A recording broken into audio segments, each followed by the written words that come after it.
बिहार विधानसभा चुनाव में नीतीश बनाम तेजस्वी की लड़ाई में एक अहम बात यह है कि इस बार 29 वाम दलों के प्रत्याशी सीधी लड़ाई में हैं। यानी मुख्यमंत्री नीतीश बने फिर से या तेजस्वी यादव बने, एक बात तय है कि विधानसभा में वामपंथी विधायकों की संख्या बढ़ने वाली है। लेकिन इसके लिए कीमत क्या चुकाई है वामपंथी दलों ने? सीपीआई-एमएल ने कांग्रेस से गठबंधन कर लिया। क्या ये चुनाव वामपंथी दलों का प्रभुत्व बिहार में बढ़ाने में कारगर होगा या फिर विचारधारा से जो एक प्रकार का समझौता किया है उसका दूरगामी नुकसान होगा? क्या एजेंडा है वाम दलों का, खासतौर पर सीपीआई-एमएल का, जो 19 सीटों पर महागठबंधन में लड़ने जा रही है? कुल मिलाकर 29 सीटों पर महागठबंधन में वामपंथी दलों के उम्मीदवार होंगे। मेरे साथ है कॉमरेड दीपांकर भट्टाचार्य, सीपीआई-एमएल के महासचिव। सर, मैंने जो सवाल उठाया कि क्या ये चुनाव बिहार की राजनीति में वामपंथी दलों के एक बार फिर से उभार का चुनाव है, या फिर इसके लिए जो गठबंधन आपने किया है, कांग्रेस से गठबंधन किया, आरजेडी की तो बात है ही है, क्या आप लोगों ने कहीं विचारधारा से भी समझौता किया, कोई कीमत चुकाई? नहीं, ये विचारधारा की भी मांग है, परिस्थिति की मांग है कि इस समय पूरे देश में जो लोकतंत्र खतरे में है, तो उस लोकतंत्र को बचाने के लिए जो भारतीय जनता पार्टी एक तरीके से पूरे देश में फासिस्ट मुहिम चला रही है, उसको रोकना जरूरी है।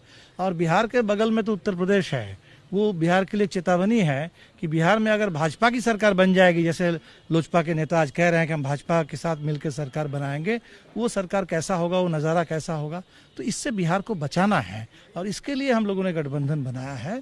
और ये चुनाव मुझे नहीं लगता कि ये नीतीश कुमार बनाम तेजस्वी यादव का चुनाव है, बिल्कुल नहीं। ये एनडीए सरकार और लोकतंत्र पर हमले के खिलाफ बिहार की जनता का, ये तानाशाही बनाम लोकतंत्र का चुनाव है। एनडीए सरकार की ओर से बिहार की जो बर्बादी की गई है, उसके खिलाफ बिहार की जनता के प्रतिरोध का चुनाव है। लेकिन आप लोग उत्साहित हैं कि इस बार जो वामपंथी विधायकों की संख्या है वो बढ़ने वाली है, चाहे कोई भी बहुमत पाए? निश्चित तौर पर हमें तो दोनों ही लगता है कि बहुमत भी निश्चित तौर पर गठबंधन को ही मिलेगा। और वामपंथी विधायकों की संख्या, पिछली बार हमने अकेले लड़ करके, अकेले मतलब वामपंथी दल अलग से हम लोगों का मोर्चा था और जबरदस्त एक बाइपोलर चुनाव था, ध्रुवीकरण, उसमें हमारे 3 विधायक जीते थे। और इससे पहले लगातार 5-7 संख्या में माले के विधायक जीतते रहे हैं।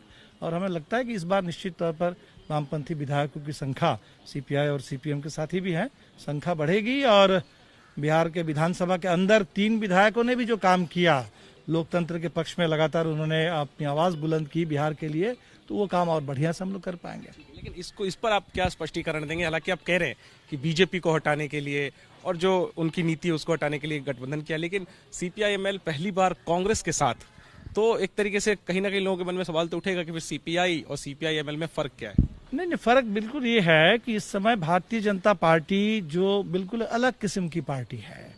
कांग्रेस तो चलो ठीक है, कांग्रेस से भी हमारी लड़ाई रही है, राजद से भी लड़ाई रही है, लेकिन भाजपा एक ऐसी पार्टी है जो लोकतंत्र को खत्म करने पर आमादा है और पूरे देश को बर्बाद करने की दिशा में वो आगे बढ़ा रही है। तो इसलिए गठबंधन हुआ है और कोई बात नहीं है। बाकी जो अपने अपने पार्टियों की जो विचारधारा है वो अपनी जगह पर सबकी है। कांग्रेस की विचारधारा कांग्रेस की है और हम इसीलिए कांग्रेस के साथ हैं कि भाई कांग्रेस के कुछ लोग टूट के भाजपा में जा सकते हैं, लेकिन हमें अभी भी भरोसा है कि कांग्रेस पार्टी वो खुद भाजपा में विलीन नहीं हो जाएगी। राजद से भी कुछ नेता गए हैं, जदयू में इधर गए हैं, लेकिन हमें लगता है कि राष्ट्रीय जनता दल वो अभी भी भारतीय जनता पार्टी के खिलाफ लड़ने वाली एक ताकत है और इसी आधार पर यह समझौता हुआ है। नीतीश सरकार की सबसे बड़ी नाकामी आपकी नजर में क्या है? सबसे बड़ी नाकामी ये है कि उन्होंने जो कहा था और बिल्कुल उसका विपरीत काम उन्होंने किया। आज जो लोग कह रहे हैं कि जैसे नीतीश जी बड़े अनुभवी नेता है, तो उनका अनुभव का यही दिखा कि वो कुर्सी अपना बचाते रहे इधर उधर करके। 15 साल पहले लोग सड़क की चर्चा करते थे, आज लोग कहते हैं कि यहाँ पुल टूट गया, वहाँ सड़क ढह गई। 15 साल पहले लोग कहते थे कि भाई चलो भ्रष्टाचार नहीं होगा, आज चारा घोटाला के बाद अब सृजन घोटाला आ गया है। तो पूरे बिहार में जिस तरह से मुजफ्फरपुर जिस तरह का स्कैंडल है वहाँ का, तो बिहार को तो उन्होंने बर्बाद करके रख दिया। शिक्षा चौपट है, प्रवासी मजदूर अपने इनिशिएटिव से वो आ गए बिहार में, उनको सीमा पर रोक लिया गया। तो नीतीश सरकार ने एक तरह से हर मोर्चे पर जनता के साथ धोखाधड़ी की और सबसे बड़ी विफलता है ये। सबसे बड़ा मुद्दा क्या है इस चुनाव का? सबसे बड़ा मुद्दा एक तो ये जो सरकार ने बिहार के साथ धोखा किया और उससे बिहार को बचाना है। दूसरा, इस पूरे कोरोना काल में आप देखेंगे कि पहला चुनाव है और अभी इस समय लोगों की रोजी रोटी खतरे में है। लोगों के, गरीबों के आवास बुलडोजर से ढहा दिया जा रहा है। उनके आवास का सवाल है, शिक्षा का सवाल है, रोजगार का सवाल है। और तीसरा हमने कहा कि जो संविधान पर हमला है और बिहार को यूपी की तरह एक तरीके से क्रूर दमन, बर्बर हिंसा, उसका प्रयोगशाला बनाने की जो मैंने भाजपाई मंसूबा है, उसको ध्वस्त करना है। ये तीनों बड़े मुद्दे हैं और इस पर हम लोग चुनाव लड़ेंगे। एक मैं पूछूंगा, जो आप लोगों की तरफ से, महागठबंधन की तरफ से मुख्यमंत्री का जो चेहरा है तेजस्वी यादव, उनमें एक ऐसी क्या खास बात है जिनकी वजह से आप लोगों को कॉन्फिडेंस है कि उनके नेतृत्व में बहुमत रहेगा? खास बात यही है कि राष्ट्रीय जनता दल सबसे बड़ा दल है, राष्ट्रीय जनता दल के नेता हैं। हमें लगता है किसी भी गठबंधन में जो बड़े दल है और बड़े दल के जो नेता हैं, तो बड़े दल के नेता गठबंधन के भी नेता होते हैं। लेकिन जो तर्क दिया जाता है सर कि नीतीश कुमार के पास इतना अनुभव है, तेजस्वी जो है वो अनुभवहीन है, हालांकि उन्होंने भी नेता विपक्ष की एक अनुभव हासिल कर ही लिया है, लेकिन फिर भी काफी तुलना अगर करें तो नीतीश के मुकाबले तेजस्वी का अनुभव काफी कम है। इसके अलावा उनकी जो शैक्षणिक योग्यता है, जो उनके पार्टी की जो विरासत है, इन तमाम चीजों को लेकर के तेजस्वी की लीडरशिप पे सवाल खड़े होते हैं। आपको लगता है इसकी वजह से कहीं ना कहीं नुकसान उठाना पड़ सकता है? हमें लगता है कि देखिए, सवाल ये नहीं है, नीतीश जी का जो अनुभव है बिहार को, उसका फायदा क्या मिला? तो नीतीश जी के लिए तो अब उस अनुभव को अनलर्न अगर कर सकते थे, नई शुरुआत नीतीश जी नहीं कर पाएंगे। तेजस्वी जी अभी नए नए हैं, वो आगे बढ़ पाएंगे और सही अनुभव हासिल कर सकते हैं। तो इसीलिए हमें लगता है कि ये अनुभव और अनुभव कम होना, कि हर किसी के पास एक जमाने में अनुभव कम होता है, धीरे धीरे अनुभव बढ़ता है। वो कोई ऐसी चीज नहीं है जो फिक्स्ड है और हर एक के पास कोई निश्चित कोटा है कि इतना ही अनुभव आपके पास हो सकता है। इसलिए हमें लगता है कि इस पूरे मामले को बिहार इस नज़र से नहीं देख रहा है। वो इस नज़र से देख रहा है कि जिस सरकार ने हमारे साथ इतना बड़ा धोखा किया, हमारे ऊपर इतना ज़बरदस्त एक तरीके से दर्द पहुंचाया, हमें संकट में डाला, उस सरकार से हमें छुटकारा चाहिए। सरकार नहीं बनेगी तो नई सरकार बनना, नए मुख्यमंत्री बनना, ये राजनीति में बहुत स्वाभाविक प्रक्रिया है और इसको कोई नहीं रोक सकता। कॉमरेड, दो सवाल मेरे और हैं। जो गठबंधन बना है विपक्ष का, उसकी कामयाबी इस बात पर निर्भर करती है कि जमीन पर कैसे जो एक दूसरे के कार्यकर्ता हैं, परस्पर पार्टियों के वोटर हैं, वो दूसरी पार्टी के दूसरे सिंबल को वोट करते हैं या नहीं। इसको लेकर के क्या रणनीति है लेफ्ट पार्टियों की या गठबंधन की कि कैसे जमीन पर कार्यकर्ता, काडर, वोटर को एक दूसरे के में ट्रांसफर किया जाए? देखिए, 2019 में जो गठबंधन बना था तो उसमें एक बात पूरे बिहार में थी कि इस गठबंधन में एक खामी थी कि वामपंथियों के लिए ठीक जगह नहीं थी। कन्हैया को भी इन्होंने समर्थन नहीं दिया था और माले के लिए सिर्फ एक सीट थी। लेकिन बिहार में व्यापक लोगों में आकांक्षा थी कि अगर राजद और माले या राजद और वामपंथी दलों के बीच में कोई गठबंधन होता है, वो सबसे ज़्यादा जमीनी और एक सशक्त गठबंधन बनेगा। तो इसलिए हमें लगता है कि ये जो बना है ये लोगों की आकांक्षा के मुताबिक है और ये कोई थोपा हुआ चीज़ नहीं है। तो जब कोई नेचुरल चीज़ बनती है जिसके लिए ऑलरेडी लोगों के बीच में एक आकांक्षा है, एक डिमांड है, तो उसको पूरा होने में मुझे नहीं लगता है कोई दिक्कत होगी। लोकसभा चुनाव में हमारा अनुभव है, आरा में राष्ट्रीय जनता दल के कतारों ने हमारे लिए अच्छा काम किया, वोट दिया, और पाटलिपुत्र में हमारे लोगों ने जम के राजद के लिए काम किया। और इसीलिए आप देखेंगे कि लोकसभा चुनाव में सिर्फ 4 जगह अपोजिशन के कैंडिडेट को 4 लाख से ज़्यादा वोट मिले थे, आरा में, पाटलिपुत्र में, कटिहार में, अररिया में, जहां राजद और वामपंथ की ताकत एक तरह से जम के एक जगह पर आई थी। और मुझे पूरा लगता है कि इसमें कोई दिक्कत नहीं होगी, लोग इसको पहचान जाएंगे, देख लेंगे।